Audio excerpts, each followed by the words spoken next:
वंदन तुम्हाला घडू शकलेलं आहे.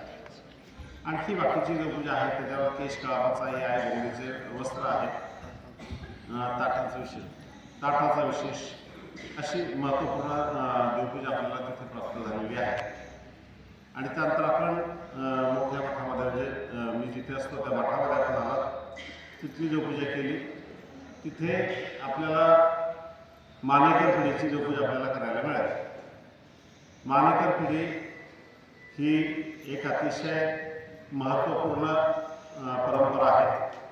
पारिमंडल कुळामध्ये 4 भाऊ राजे आहेत, लासूरकर, मानेकर, तळेगावकर आणि कळवकर.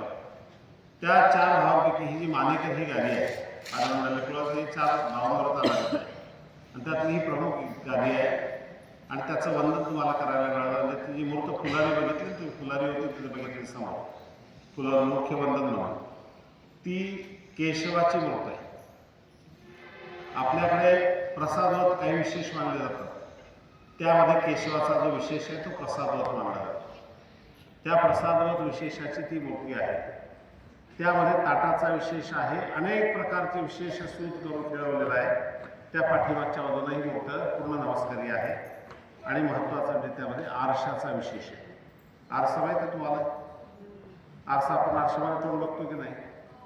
असंच श्रीप्रभू सुद्धा तोंड बघायचे, श्रीप्रभू सुद्धा त्यामध्ये निहाळायचे. तो आरसा तिथे आपल्याकडे आलेला आहे. त्या आरशाचा विशेष आहे. त्यात ज्यामध्ये स्नान करत होत्या त्या घंगाळाचा विशेष सुद्धा त्यामध्ये तुम्हाला नमस्कार करायला मिळालेला आहे. चर्माचा विशेष आहे. असे अनेक महत्त्वपूर्ण विशेष आपण महत्त्वपूर्ण देवपूजा तिथे आपण वंदन केलेली आहे. आणि म्हणून ही देवपूजा वंदन करताना त्या लीळांचं महत्त्व आपण आठवलेलं आहे.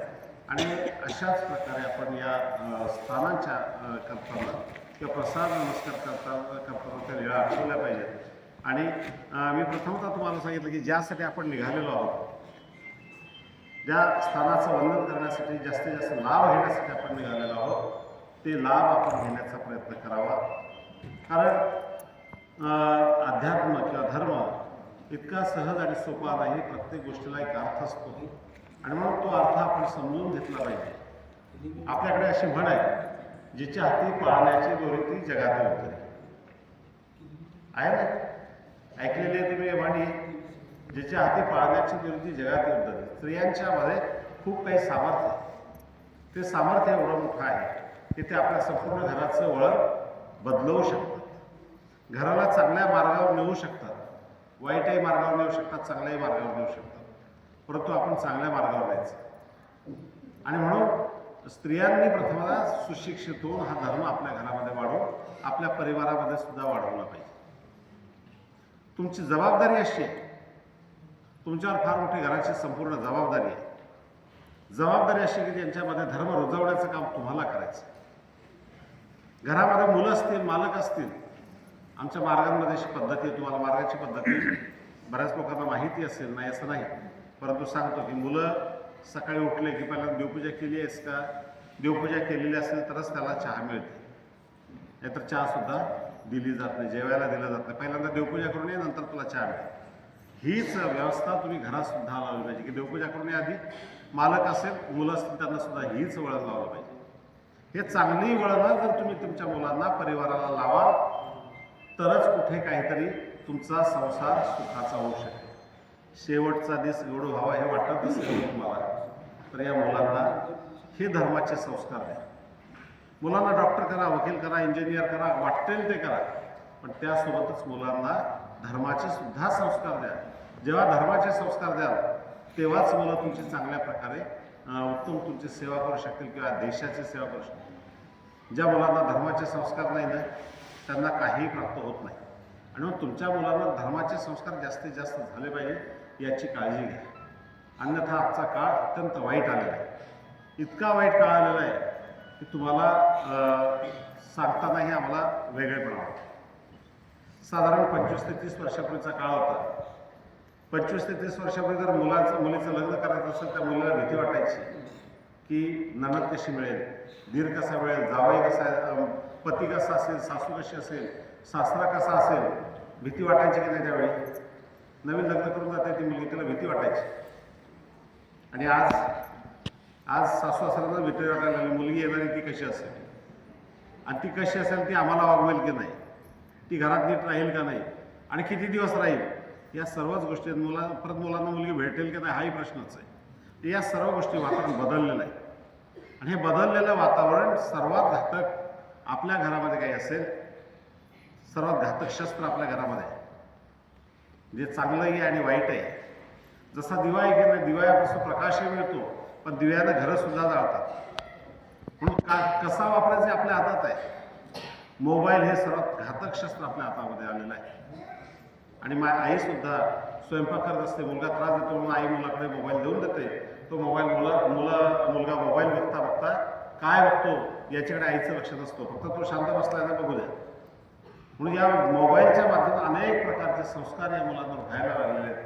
आणि हा संस्कार जो आपल्या भारतीय संस्कृतीला कुठेतरी घातक असणारा संस्कार त्या मुलांवर व्हायला लागलेला आहे. आणि मग मुलं संस्कृती विसरायला लागलेले आहेत, मुलं धर्म विसरायला लागलेले आहेत. यासाठी तुम्हाला सावध होणं गरजेचं आहे. मुलांवर चांगले संस्कार होणं गरजेचं आहे, अन्यथा अतिशय वाईट वेळ यायला लागलेली आहे. मी एक गोष्ट नेहमी सांगत असतो, थोडक्यात सांगेल कारण उशिरा खूप झालेली आहे.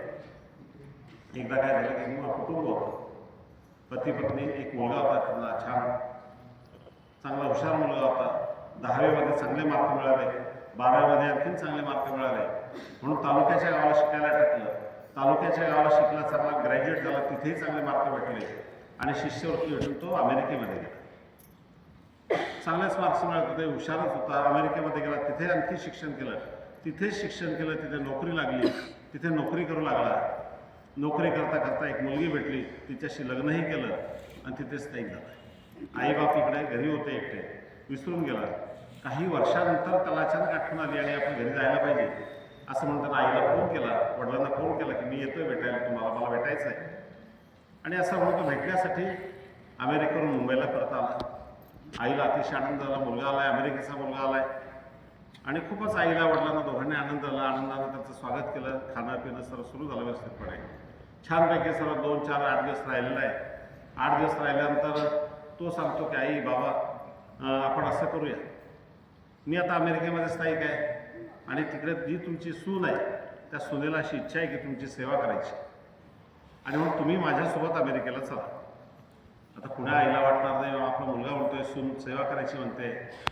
आईलाही आनंद वाटला, ठीक आहे मी काही हरकत नाही बाबा, जाऊया म्हणजे काही हरकत नाही. आणि असं म्हटलं ठीक ठरलं. मग आईला वडिलांना घेऊन तो अमेरिकेला जायला निघाला. 2-4 दिवस गेले आणि मग नंतर तो आई बाबा मी तिकडेच राहतोय, मी तिकडे स्थायिक झालोय, मी तिकडेच राहणार आहे, इकडे येणार नाही. आता हे घर आहे, ही शेती आहे, हे काय करायचं, हे आपण सगळं विकून टाकू आणि मग आपण तिकडे अमेरिकेत जाऊ राहू. आई वडील म्हटले तुझं आजही तुझंच आहे, उद्याही तुझंच आहे, आज विकणार काय, उद्या विकणार काय, विकू शकतोस. आई वडिलांच्या संमतीनं ते घर विकलं, शेती होती, सर्व प्रॉपर्टी विकून टाकली, पैसे घेतले सर्व. आई वडिलांना मुलांना घेतलं, विमानतळावर आलेलं आहे. विमानतळावर आला, विमानतळावर बसवलं, मी येतो तिकीट काढून येतो म्हणे. असं म्हणून तिकीट काढायला गेला. तिकीट काढलं, तास झाला, 1 तास झाला, 1.5 तास झाला, 2 तास झाले, 3 तास झाले. मुलाचे आई वडील वाट बघतायत, मुलगा काय येणं, काय झालं असेल काय नाही. काळजी पडली. 4 तास झाले, 5 तास झाले, 6 तास झाले, मुलगा काही आला नाही. आणि शेवटी तिथं चपराशी होतं, त्याला विचारलं का रे बाबा असं असं झालं म्हणे, का कुठल्याही विमानानं जायचं आहे. नाही काय ते आम्हाला माहिती, पण आम्हाला अमेरिकेला जायचं आहे आणि आमचा मुलगा तिकीट काढायला गेला, अजून तो आलेला नाही. म्हणजे काय नाव त्याचं म्हणे आमचं. मग त्याच्या प्रश्न तिथे गेला, मध्ये चौकशी केली काउंटरवर की अमुक अमुक नावाचा व्यक्ती पण इथे आलेला होता का, कुठल्या विमानात त्याची फ्लाईट होती का, तिकीट होतं का त्याचं. तेव्हा बघितलं तर त्याच्यामध्ये तिकिटावर नोंद होती आणि दुपारचे 2चं ते फ्लाईट होतं. 2च्या फ्लाईटनं मुलगा अमेरिकेला निघून गेलेला होता. सर्व पैसे घेतले, अडके घेतले, प्रॉपर्टी, घर दार सर्व विकून टाकलं, सर्व पैसा घेतला आणि मुलगा अमेरिकेला निघून गेला. आई बापांना अगदी कपलला भिकारी बनवलं. आई बापांजवळ तर काहीच नव्हतं, घरही राहिलं नाही शिल्लक, शेती राहिली ना, काही नाही. भीक मागण्याशिवाय आईकडे वडिलांकडे काही पर्याय नव्हता. ही अवस्था कशामुळे निर्माण झाली. खूप शिक्षण दिलं, खूप चांगलं शिक्षण दिलं, पण धर्माचं शिक्षण दिलं नाही. धर्माचे संस्कार त्याच्यावर केले नाही. धर्माचे जर संस्कार केले असते, भगवान श्री चक्रस्वामी काय म्हणतायत, श्री गोविंद प्रभू काय, नागदेवाचार्य काय, या सर्व व्यक्तींची विभूतींची माहिती जर मिळाली असती तर मुलांना असं केलं नसतं. म्हणून मी नेहमी सांगत असतो की घरामध्ये किमान दररोज 1 लीळेचं वाचन झालं. दररोज प्रत्येकाने घरामध्ये एका लेळेचं वाचन केलं पाहिजे आणि ते आपल्या मुलांना, आपल्या परिवारांना सर्वांना सांगितलं पाहिजे, शिकवलं पाहिजे. तरच तुमचा परिवार चांगला, सुखी आणि समृद्ध होऊ शकेल. शेवटचा दिवस सुद्धा तुमचा गोड होईल. तुमच्यावर हे संस्कार तुमच्या परिवारावर तुम्ही लावले तर नक्की तुमचा जीवन सुखी होईल. आणि आपण सर्वजण खऱ्या अर्थाने आपली सेवा जशी करायला पाहिजे तशी आमच्याकडून घडली नाही. कदाचित काही त्रुटी आमच्याकडून आपल्या सेवेमध्ये राहिल्या असतील. ही सर्व संत मंडळी प्रेमातली आहेतच, सर्व प्रेमातली मंडळी आहेत. परंतु तरीसुद्धा आपल्या सेवेमध्ये, संत मंडळींच्या सेवेमध्ये, आपल्या वास्तविकांच्या सेवेमध्ये अनार्घ्य रत्नांनी पूजन करावं अशी आपली सर्वांची योग्यता आहे. आणि अतिशय चांगली सेवा करता यायला पाहिजे होती, पण माझ्या दुर्बलतेमुळे, काही दोषामुळे कदाचित ती घडली नसेल. तरी आपली सर्वांची क्षमा मागतो आणि आपण उदार अंतःकरणाने इथे सर्व आलात, प्रेमाने सर्व गोष्टी अगदी घरच्यासारख्या सर्व आपण ॲडजस्ट केल्या, तर आपण सर्वांना धन्यवाद देतो. आणि नुकतेच काय संपत भोपवणार आहेत, संपत आणि मनापूर्वक आपले आभार मानतो. आणि सर्व संतांनाही पुनश्च धन्यवाद.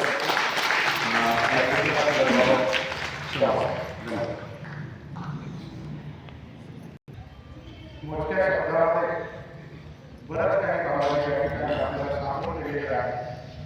बंधुभाऊ, खऱ्या अर्थानं आज आपण लहान मुलांना शिक्षणासाठी एवढं त्याच्यावर